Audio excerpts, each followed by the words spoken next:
Ah,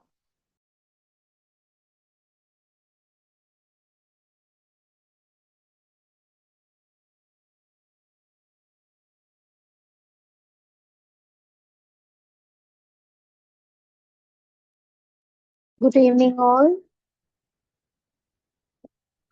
Good evening, Good evening, ma'am. Yeah, good evening, Good ma'am. evening, ma'am. Yes, good evening. Hope the slide is visible. Yes. Yes. Yeah. But like hearing, I mean, it's a lot of background noises I'm here. Just give me a second. Let me check.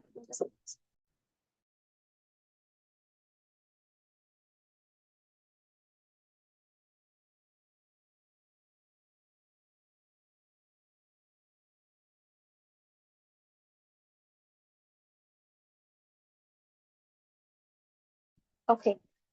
Yes, I hope it's better. Yeah. Okay. Sorry that we are starting a little late. Due to some technical issues, but no problem. We will try to cope it up. Okay. So this is a new topic for today's session: corporate restructuring. A few might have heard about this term. Uh, Anyone has any idea about what is a restructuring process? If not corporate, take any company for that matter. Okay, so company restructuring, organizational restructure. So do anyone have any idea, any insights about what does it actually, no, what is the actual meaning of it? What actually happens, no, when a company decides to restructure itself? Or you can come, yeah. Anything changing in the financial or operational or organizational Mm, structure, anything changing, that's called, I think, the restructuring. good, good, very good, very good. Yes.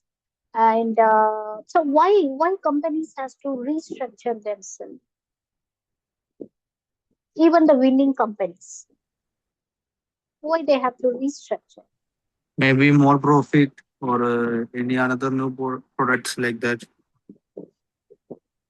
Okay, And I think, madam, the cutting unnecessary expenses such as reducing overhead exactly, cost and underperforming assets and refocusing. I think so. exactly. So that is the main reason, no, why companies go for restructuring. So they feel that they experience or no, like they find that somewhere the resources are no, going unutilized.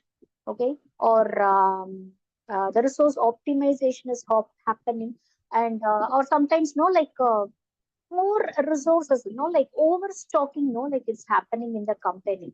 So which no,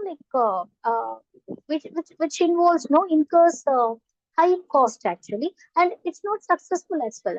Like, I mean, it's not bearing any fruits at all. So it may be process, or it may be people, or it may be a product, or it may be a service, or it may be few policies, principles, and so it could be anything. Okay, anything which doesn't add value to the business happening, no. So to cut down those things, no, which doesn't add any value, and which is incurring unwanted cost, no, to the company. So those will be identified, and no, the management will try to like let it go in the sense, no, like they will try to cut it down. Okay, the process, or the people, or the principles, policies, activities, functions, places, locations. It could be anything. Okay, anything with related to the company or the product and services they do. So let's start. So these organizations, they are the human systems, and their system structure, it includes the worldview, beliefs, mental models of their leaders and members. And changing the OB requires changing the belief system of its personnel. And this process of changing the beliefs, learning, it requires clear, open communications throughout the organization. So what happens is, few companies, after they have been established, like they would be having a rigid structure, or they would be having a rigid policy, and they may not have a change themselves for a quite period of time. Okay, so but any company which runs with the conventional policies, conventional principles, rules, norms, and everything, guidelines, no. So it is very difficult for the company, to strive in this competitive environment. So companies have to change. They have to change. They have to adapt. They have to evolve as per the customers' demands, or as per the industry demands, as per the market demands, as per the government demands, as per the society demands. So they have to keep on evolving, keep on changing. So if you want to change the organization, first you have to change the mindset, belief system of its personnel. Because without personnel, there is no company. So with sometimes without product, there could be companies. For example, few NGOs, it's just a service. It's an intangible product they provide. They don't provide any tangible product.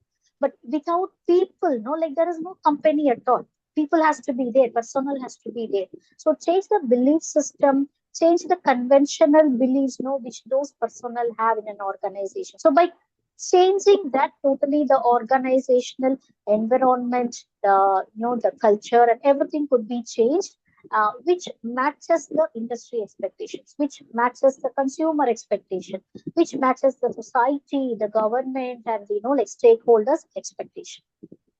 So this performance, it ultimately rests on human behavior, and improving performance requires changing the behavior itself. So therefore, corporate restructuring, it should have the fundamental goal, that is the facilitation of clear, open communication that can enable organization ongoing learning and clarify accountability for results. So this continuous organizational learning, it is very necessary to stay up to date. So organizations which cannot, will not learn, and will become obsolete after some time. So obsolete in the sense, nothing, it's good for nothing. So we have heard about this obsolete stock, right? So obsolete stock, you can't do anything with that. Okay, so it's just a heavy loss to the organizations. So leaders must periodically examine the structure of the organization, and to make sure that it continues to provide an environment for organizational learning. So nowadays, even the strategic policies, they are very much flexible. In a previous, in the olden days, these strategic principles, strategic policies, vision statement, mission, goal statement, objectives. So these were very rigid. Companies they didn't want to change it. They see that as a pride of their systems, pride of their organization. So they want to go with the same. But after some time, in the very recent years, so everything is being changed. The strategy itself is being changed. There is companies change their logos, the how their logos designed. They change the what do you say, the designs in their logos. They change the design system. Sometimes few companies have come up with new taglines. They have come up with new products, which we would never expect at all. We would never expect. Okay, so this company is always going with these type of products and services, and suddenly it would come with product diversification. Suddenly they will be into a new industry, a new market, coming up with a new product or a new idea. So this should be happening so that the organizations, these companies could strive in the market for some time. So the points of leverage in organizations are the beliefs and worldview of their decision makers. The sense of purpose, vision, and commitment of organizations' leadership, it play a critical role in the results it can accomplish. So who decides it? It's the top management, the leaders of the organization. So they should believe, they should decide, they should believe in organizational rearrangement, restructuring, and because they play an important role, as decision makers. Okay, so they formulate all the policies, they come up with the strategies and plans and everything, which pushes the organization to greater levels. So it's in their hands. They have to decide Yes, we have to change. We have to know, like, evolve. The organization has to evolve. They have to cut down, no, like, all the operations, all the activities, no, which doesn't add any value to the main business. So what is restructuring?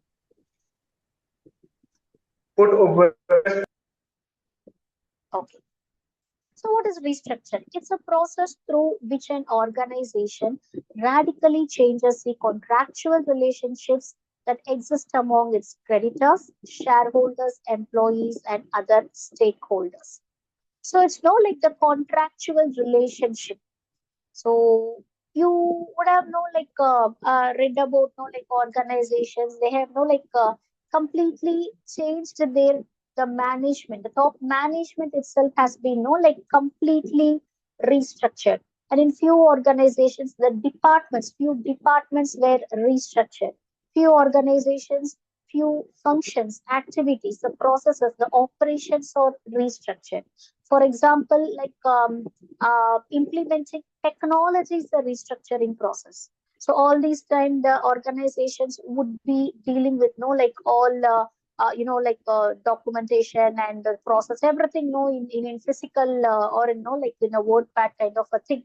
But bringing up the technology, converting everything, all the information, as a digital data, so that itself is a restructuring process. So not only with the with the employees or with the workforce or with the shareholders, stakeholders, creditors. So even a change in the operations, the way things were operating. So that also comes under restructure. So it is a corporate management term for the act of reorganizing the legal, ownership, operational, financial, or other structures of the organization, and for the purpose of making it more profitable and efficient. And strategies of restructuring, it includes portfolio restructuring, organizational structuring, and financial restructuring. So let's see one by one. What is portfolio restructuring? What do you understand by portfolio? What is a portfolio of a company? Like people have portfolios, right? So it shows whom they are, what they are interested in, so what they are capable of. So that's a portfolio, right? All these the social media accounts, that's our portfolio actually. I mean the Facebook account, our LinkedIn account, the Instagram account, it shows actually who we are, what we are interested in, where we are, and what are the what are we capable of. Okay, so that's a portfolio. So what is a company's portfolio? The same thing. What is a company? Why it has been established? What they are doing in the society? What they are capable of? Who are they? What are they giving out? So this is a portfolio actually. What they are planning to do in the future. So this is a portfolio. Portfolio maintenance of a company is very, very important. So you might have seen few advertisements, which just few brands, few companies, they just promote their portfolio. They don't promote their product at all. They won't promote their product. They won't promote their the services what they are giving to their consumers. No, they never show up their product and services. Few companies, well-established companies, they just promote their brand. They just promote their portfolio. Okay, because maintaining this portfolio, it's very, very important. It's letting their stakeholders know that still they are existing in the market, still they are functioning in the market, and they are doing far better than before. So maintaining portfolio is as important as maintaining a personal portfolio. A company portfolio is as important. So it is a corporate management term for the act of reorganizing the legal restructuring, ownership. There is no sometimes the top management, the shareholders, operational, the way things have been, have been processed as of now, and the financial. So all these thing happens. The restructuring happens in all these areas. So it is an ongoing process. Why? Because companies, the organizations, the brands, they keep on changing according to the market change, according to the industry change, according to the society change. So it's an ongoing process. It's not a one-time process. It's an ongoing process. And other thing is, it's an extensible process. Extensible process in the sense, very intense process, very complex process. It cannot happen no overnight. It cannot happen no within a week's time. It cannot happen within a day's time. It would take some time. Okay, so everything, no, each and everything has to be rearranged, restructured from the core. So it will take some time. And so it's an ongoing process. And by the time, no, when the company reaches their final restructuring, something new would have come in the market. Again, they have to go with the restructuring. So it is an ongoing process. It is a value tool for an organization to use in and attempt to maintain their goals and objectives. The choice of which strategy to use will depend on the area the organization has to improve. It is a profitability, performance, operation. The first and foremost thing is profitability. So any company you see, no, you have heard about, no, when you've heard about there is a restructuring happening, it's all for profitability. Initially, it may seem like no, they are investing more, they are spending more, but whatever they are doing, no, that they consider as a one-time investment. But the fruit of that investment, no, which they are going to reap in the future, no, that is something continuous. So it's a one-time investment, but the reap is more, no, in the upcoming time. Take an example of no, like implementing technology. So, like implementing technology, implementing no, like intervention of no, like technology into the business. No, it's heavy investment.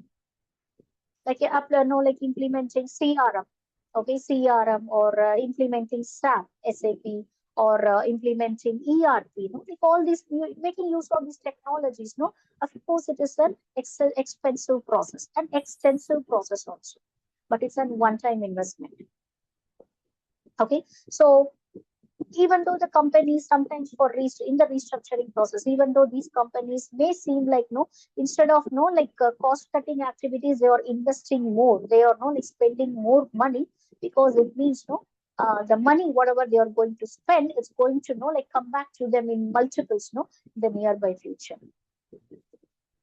So the basic nature of restructuring is a zero-sum game. It reduces financial losses while reducing tensions between debt and equity holders to facilitate a prompt resolution of a distressed situation or a situation that requires change. Restructuring strategies. The first being the organizational restructuring. So when I say organization, what are the components of an organization? The goal, the vision, mission, the stakeholders, including the top management, shareholders, the employees, the consumer base, the market they are into, and where they are located, and the product, the services, and everything. Okay, the third party providers, the suppliers, everyone is a stakeholder, right? So when it comes to like organization, the stakeholders plus the operations, the day-to-day activities happening, the strategic plans made, the managerial tasks, like completed, the operational, like tasks performed on a day-to-day basis. So everything comes under organization. The resources of the organization, okay, the assets of the organization, the resources, including manpower. So including manpower, no, all the assets, all the resources of an organization. So that also comes under organization, right? So when I say organization, all these are included, including the process, including the way it is, like functioning, including the the structure, the hierarchical structure, or a hybrid structure, or a linear structure, whatever it is, the structure, the environment, the culture, everything. So organizational restructuring is restructuring any of these components, or no, like more than one component. No, so that is what is meant by organizational restructuring. So in this strategy, the terms downsizing can be done, or integrating two or three functions or activities or departments into one. That can also be done. And redesigning and layoffs, it can also be done. So organizational restructuring will normally change the levels of management in the company, affect the span of control, or shift product boundaries. So it can do anything. It depends on where it is being applied, where the restructuring happens. There is also a change in production procedures and compensation associated with the strategy. So imagine a company which is a manufacturing unit or production unit or a processing zone. Okay. So even the process, the procedures, so there also the restructuring may happen. Reduction in the workforce is the main byproduct. That is not the main product, it's a byproduct actually. Say, for example, we are hearing that like IT companies or like laying off their workforce, group of their workforce, or like a team is being laid off, or a downsizing is happening. What does it mean? Because like they have stopped accepting projects anymore, or like they are not getting projects anymore. So since now they have no business to do, so they are not going for downsizing. If they have the business to do, if they have the business opportunity, and their client is not providing them the business, then they need people. But if the business is not happening, obviously the people is not needed. So it's a byproduct. So it's a main byproduct that accompanies organizational restructuring and is the reason for the least positive impact on organizational performance. Because the companies very well know that by downsizing, the actual, the operations, that's not going to bother any. I mean, that's not going to get affected anymore by downsizing, like few people, or by laying off few people, or by laying off few projects, the core business, that's not going to get affected in any way. So the second one is financial restructuring. So this type of restructuring is identified by changes or in the firm's capital structure. Changes can include debt for equity swaps, leverage the buyouts, or some form of recapitalization. We will look more into what is a leverage buyout, what is an equity swap, in the upcoming sessions. Just make a note of it. In a financial restructuring, that is in the form of an LBO, that is a leverage buyout. Leverage buyout is something, a part of the company is carved out and it has it is sold to interested members. So that's called leveraging the buyout. So there is an immediate influx of free cash flows because more cash will come into the company because someone is buying that carved out thing. So more cash flow is coming into the company. It attracts more investors actually. Okay, LBO attracts more investors into the company. So organizational efficiency is enhanced and company refocuses on the core business. Imagine like a large company, which has multiple operations, like which has a gigantic product diversification, and they are into like multiple industries. Imagine such kind of an organization. So it's very difficult to maintain, right? The complexity is more there, like maintenance of workforce, maintenance of operations, the components, materials, functions, stakeholders. It's very, very difficult. But when companies go for carving out or like LBO, what happens is, so interested parties buy it by investing in the company. So these companies give out the managerial decision making to these LBOs, whoever purchases these LBOs. So they can run the carved out company, carved out operations on their own. But their money is invested in the core business. Then comes the portfolio restructuring strategy. Companies involved in acquisitions, divestitures, that is diversification. Diversification, right? Like expanding into more industries. So divestitures or spin-offs are mainly used in portfolio restructuring strategy. This type of strategy, it includes selling off those business units that are drawing down operations. That is, those operations, those projects which are not fruitful, which are not showing up the results, as expected. So those companies can be, those projects, those activities, those functions, it can be, sold off. So it includes selling off those business units that are drawing down operations or spinning off the business units to raise more capital. The organization's objective is to regain its perspective on the core business so that the management can concentrate on the core business. If some project is not working, working out, as expected, so immediately the management will not take the decision, to spin it off. They would take some time, try to make it fruitful, make it like a capitable, but even after many efforts, that is not happening.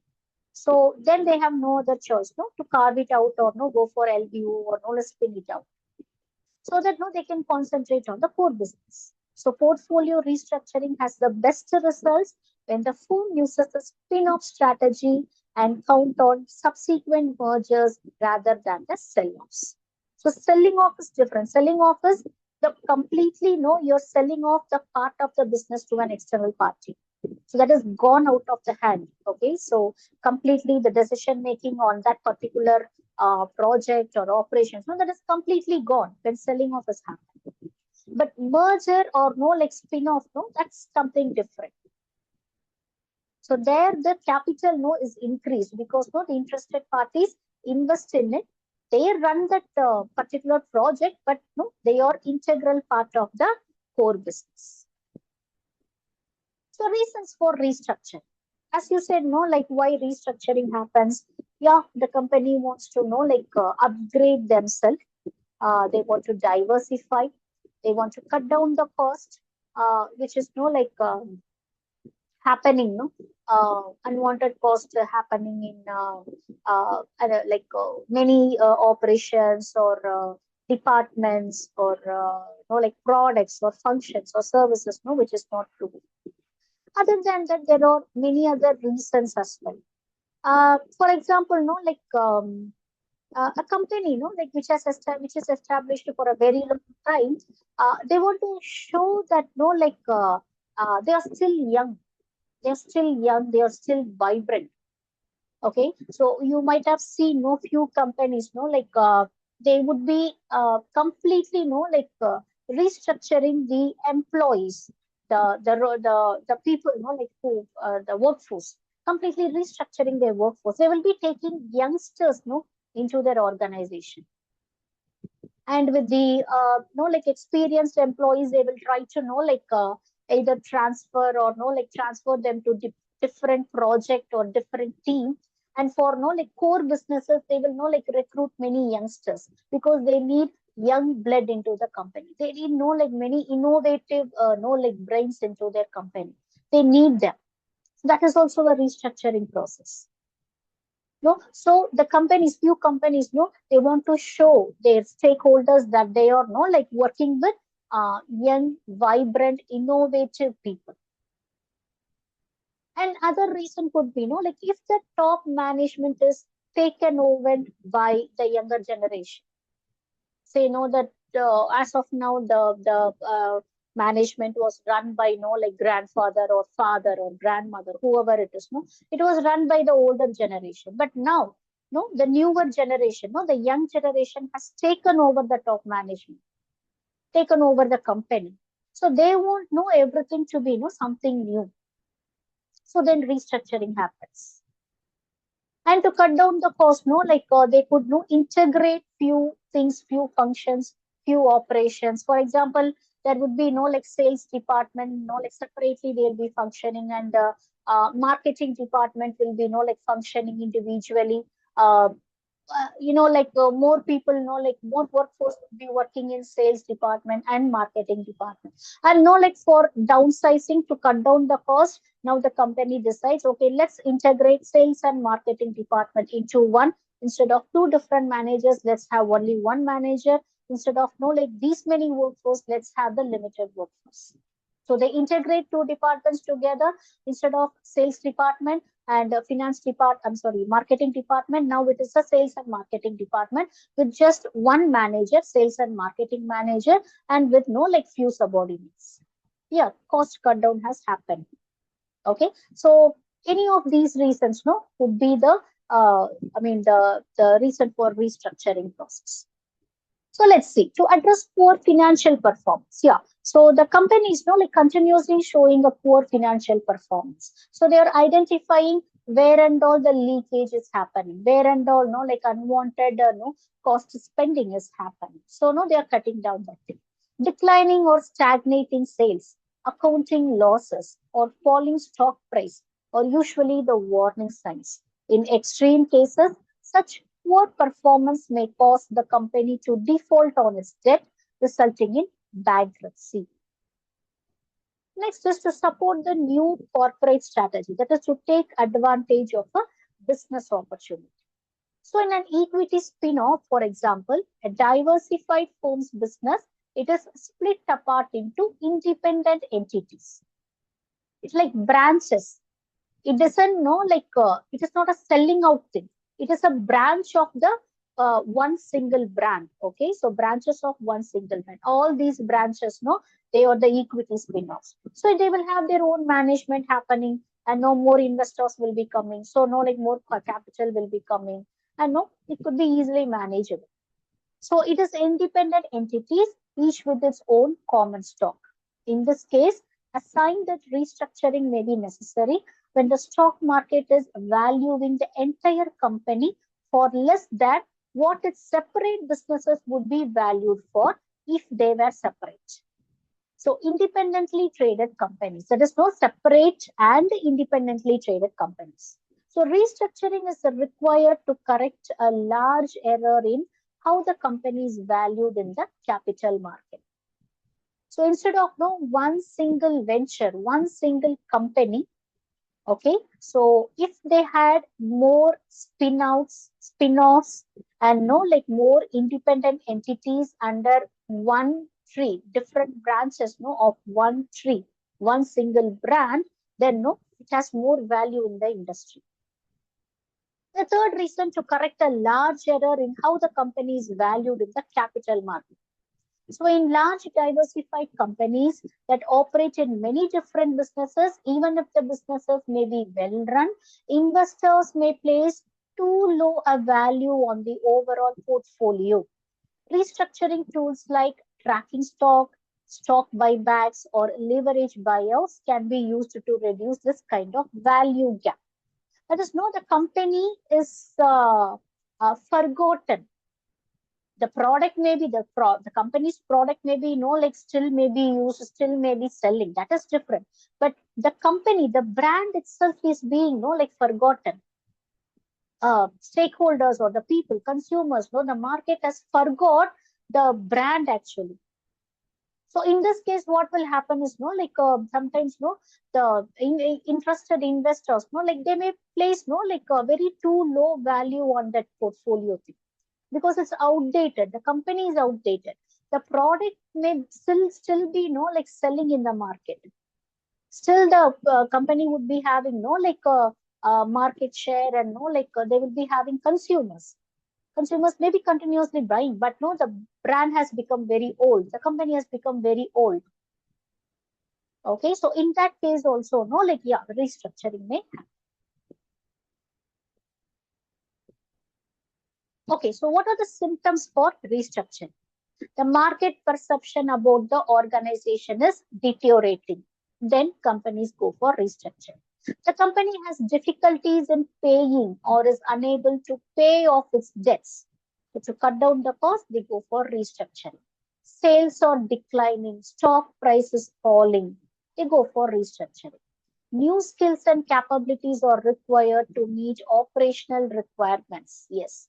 Accountability for results are not clearly communicated and measurable, resulting in subjective and biased performance appraisals. So no one is taking responsibility. No one is taking accountability for the results. So in that case, restructuring happens. Parts of the organization are significantly over or understaffed. Yes, it goes for restructuring. Organizational communications are inconsistent, fragmented, and inefficient. Then technology and innovation are creating changes in workflow and production processes. Significant staffing increases or decreases are contemplated. personnel retention and turnover is a significant problem, then there is a problem in the policies and principles, right? If personnel retention and turnover, no, so that is no causing a headache. The company is no striving hard to retain their employees, but still the turnover is happening. Then there is a problem in the norms, guidelines, companies' policies. So that has to be restructured. Workforce productivity is stagnant or deteriorating. So what has to happen? Restructure has to happen. How? More training has to be given to them, more resources has to be given to them. They had to be given with the updated like the tools, equipments, and the technology, everything, no? So again, restructuring is happening there. And morale is deteriorating. Why morale is deteriorating? Because of many reasons, no, like boring work, boring workplace, boring work, the job itself is boring. The no like the workforce feels like that is not their job.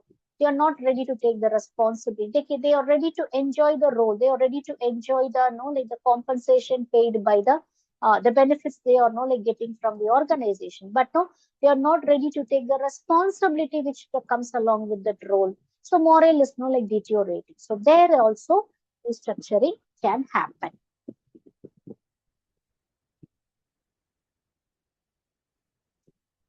Okay, what are the obstacles for restructure?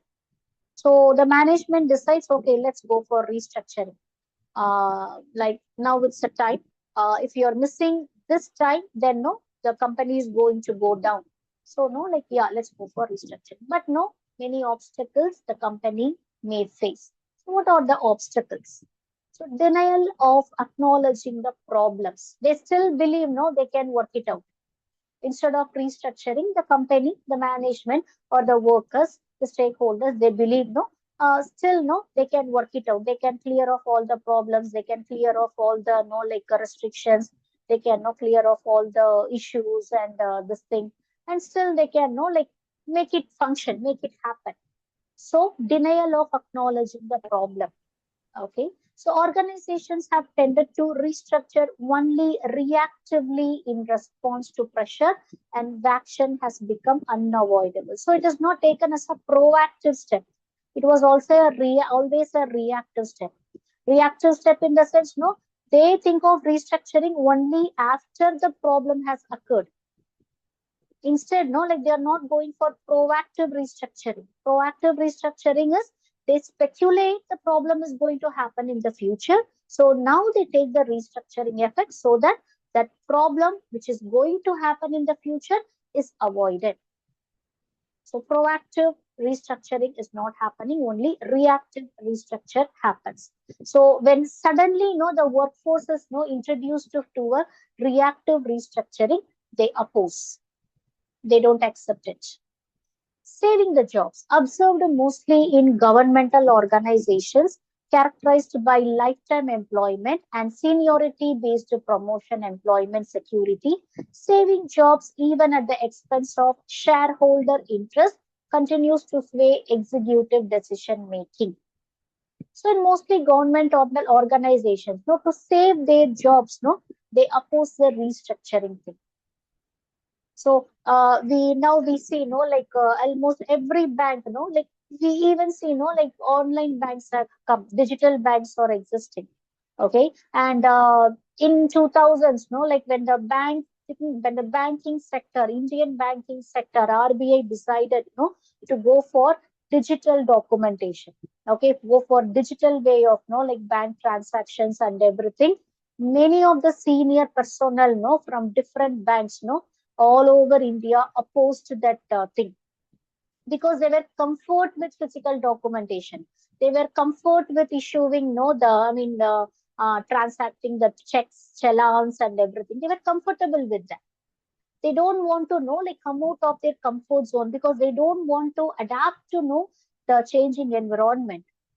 They didn't accept it. Almost many senior employees who are working in banks in Indian banks so they were opposing the concept of going digital. Okay, so the RBI came with the concept. Okay, so those who are not ready to adapt can go for VRS, voluntary retirement scheme. So the youngsters, they were adapting. The young professionals who were working in the banks, no, they were adapting. They were ready to learn the computers. They were ready to go digitalized.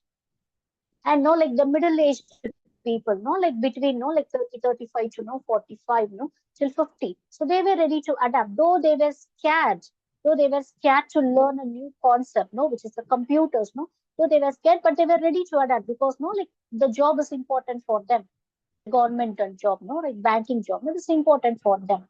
But the professionals, the banking professionals who were above 50, okay, so many of the banking professionals, no, who were above 50, they were not ready to learn the computerized way of no, like banking. They were not ready to learn. They gave VRS, no. Actually, 30% of the bank employees, no, who were above 50 years, they opted for VRS. So saving the jobs, no, like they oppose something, no, which is something new to them because they have a fear of that learning. Internal politics and long held tradition. Restructuring efforts can fail because the initiatives are not followed group wide and are changed shortly after announcement when policies and traditions stand in the way. Executives disregard for shareholder value. Organizations divest their businesses. Those businesses are often incurring heavy losses as a result of several years of poor performance. Executives can be reluctant to divest underperforming businesses, even when they know that the divestiture will maximize the value for shareholders. They are not ready to go for divestiture. They are not ready to go for spin-off. They are not ready to go for LBU because no, they know sentimentally they are attached to that no, that one single brand thing. They are not ready to go for no divestitures. So they executives disregard for shareholder value, no? So that can also be an obstacle for restructuring process. Then the arrogance. Executive management believes that it knows how to solve the problems without outside help, often ignoring changing market dynamics. This happens with many companies. You know, like recent example, Nokia, Kodak company. So these are the examples.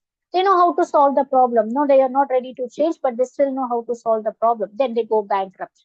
Then they go out of the market. Okay, so these are the obstacles for restructure. So we have few chat messages. Let me see. Uh, okay, so this is not related to the content, no? Fine. Okay, I thought no, some questions were posted. Fine. Okay, so let's see what are the types of corporate restructure. Mergers and acquisitions. I think we have already discussed about what is a merger, what is an acquisition, and we have seen types of mergers: vertical merger, horizontal mergers, conglomerate mergers, acquisitions, and everything. So merger and acquisition is a type. Combining companies or acquiring other businesses to gain market share, economies of scale, or access new markets. So what is economies of scale? To cut down the cost, no, like everything is done in no at the same time as a bulk or at the same time. That is economy of scale. Okay. For example, no, like producing maximum number of items, no, within a prescribed timeline to save the production cost. That is economy of scale. Transporting maximum products or materials, no, from no in a single transit to cut down the fuel cost, operational cost. So that is an economy of scale. Okay. So yeah, for no like combining companies, acquiring other businesses to gain the market share and to meet economy of scale and to access new markets. Then is divestitures, selling or closing down parts of businesses that are no longer profitable or strategic. Okay, many companies, executives, the owners of the business, no, they don't do it because, as I said, no, they are sentimentally attached to their business, still believing in no like value statement, mission statement, and everything, but they don't care about no their employees or their shareholders because company is facing losses, right? So if this is going to happen, no, for another some time, then no, the company may go bankrupt. So it is the responsibility of the head of the company, the owner of the companies, no, the top management especially, to take a brilliant step, no, by going for divestiture. That is no closing down, shutting down, or selling off those parts of the business, those parts of the operations, or those parts of the projects which are no longer profitable or strategic, because it's going to pull down the company if not closed immediately. Then a spin-off, that is creating a new independent company from an existing business unit. So what will happen in spin-off? It is a new carved out company. It is not going to go out of the company, out of the main company. It's still part of the existing business unit. But the thing is, it would be handled separately by a team, separately by a top management team. Okay, so joint ventures, collaborating with another company to pursue a specific project or venture. That's joint venture. Debt restructuring, that is renegotiating the debt terms, refinancing, or reducing debts to alleviate financial burdens. Then financial restructuring, changes to a company's capital structure itself, including issuing new stock or buying back shares. Companies going for IPO, initial public offering, that is also a restructuring process. Because no, from private firms, no, they have restructured themselves into a public firm, private limited or public limited firm, a limited firm. They have no restructured themselves into a limited firm. Why? For acquiring more capital, for acquiring more money through IPOs, through initial public offerings. So that is also a restructure, financial restructuring. Then is the operational restructuring, changes to business processes, departments, or workforce to improve efficiency and productivity. Whatever could be the business process. Okay, so changing that, or no, changing the department, cutting down the department, or integrating the department, or adding new departments, or no, splitting the department into no, further small inter departments. So everything comes under restructuring. The workforce layoffs, what do you say, no, downsizing or adding more workforce, or no, transferring a workforce from one operation to another operation, or from one department to another department. So no, collaborating two different workforce together. So everything comes under restructuring. So this is done to improve efficiency and productivity. Then cost reduction, cutting expenses through measures like layoffs, furloughs, reorganizing departmental budgets. So, any of these restructuring could be, done by the companies. So, the only focus, why they want to go for restructuring is cost cut down. As initially, one of our learners said, cost down is the main aspect, okay, main motive for going for restructuring. Second thing may be, adapting to the change, adapting to the market change. And the third reason could be, the company wants to reinvent itself or reposition itself in the market. Okay, so they want to reposition themselves and make everyone be aware, that they are still existing in the market. So they go for restructuring. And another reason could be, as I said, new generational, workforce, new generational people, has taken over the top management. So they are coming up with new ideas, new thinking, innovative things. So they go for restructuring. And through mergers, diversifications, acquisitions, the companies go for restructuring. So yeah, so one they have asked what is furlough. So furlough, it's the company, what do you say? No, it's a kind of layoff only. Furlough is a kind of a layoff. Okay, so in layoffs, the thing is sometimes any whatever benefits is accumulated for the employee, that could be paid off to the employee, especially when downsizing happens, layoffs are happening. The pending benefits or allowances, the salaries, that would be paid off to the employees, okay, whomsoever the company is laying off. But in furlough, what happens? The company itself is facing severe loss. So any benefits, pending salaries, no, it couldn't be paid to the employees. So that is furlough. Actually, Nokia company faced this issue long back. Like I think before this lockdown happened, this COVID thing happened. No, they uh, what happened was in many of their locations in Chennai and like I think in one or two North India locations. They closed down the company, and no, like for many employees, the salaries and perks and no, like the overtime charges, the benefits, no, they were still pending. They were not paid off. They were not no like given to those employees who were sent off from the company. So that's called furlough. Okay. So yeah. Okay. So I will stop here. We will know like discuss the remaining we in our next session. So if you have any doubts, you can ask me. We still have 2 more minutes. Ma'am, can you please play the introduction page, please? Introduction, huh? Okay, Yes, ma'am. one First second. page. This one. Yes, ma'am.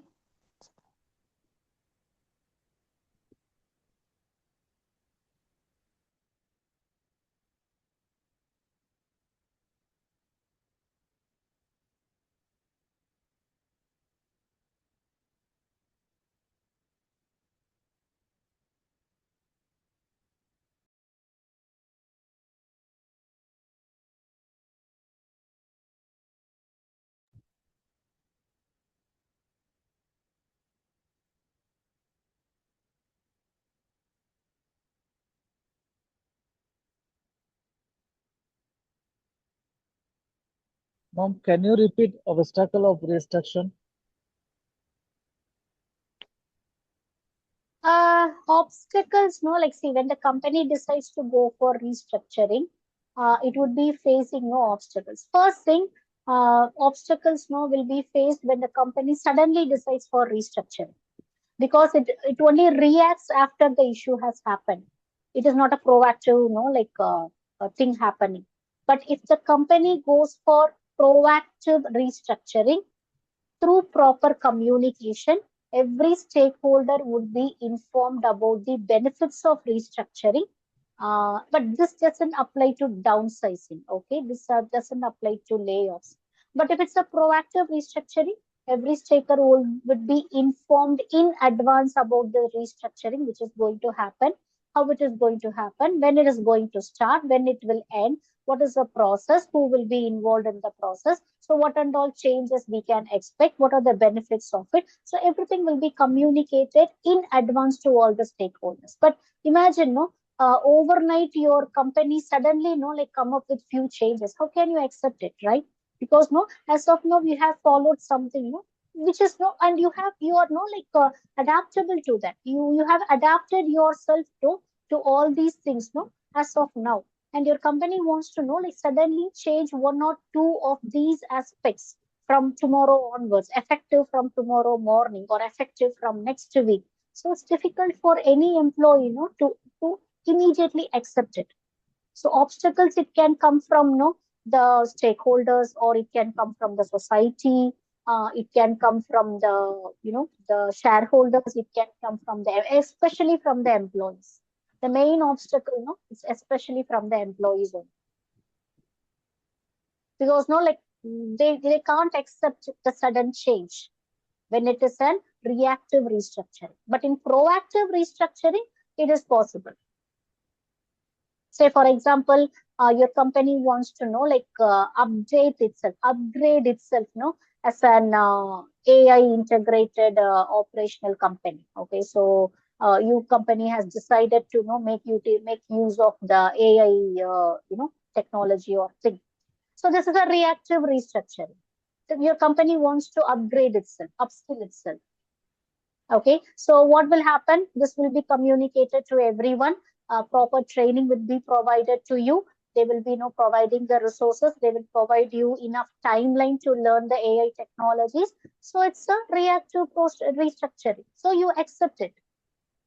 But if they say no, like okay, get a certificate in AI, like within 1 week or you're out of your work, so it's unacceptable, right? That's a proactive restructuring, right? But it's unacceptable, right? So obstacles mainly happen from the employee side. Then the other matters, like then everything, like other few things, from others, it may happen. And sometimes, the company top management itself, it's very arrogant. Arrogant in the sense they are not aware of the serious situation. The company is like going down, and still the top management wants to like get hold of the company as a whole.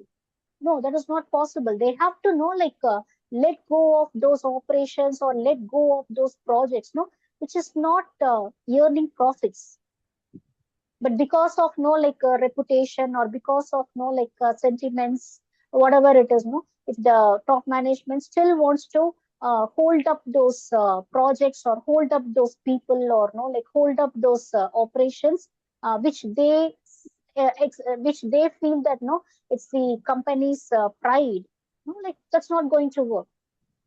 Shareholders are going to lose their money because the company is going to go bankrupt. So arrogance, or what do you say, like awareness, not aware, unaware, like, so this could also be the reason for restructure. Clear? Thank you, ma'am. Yeah. So any other doubts?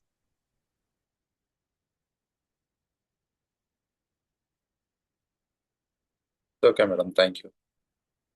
Okay, so thanks for participating. I'll meet you in another session. Thank you. Have a great Thank you, weekend.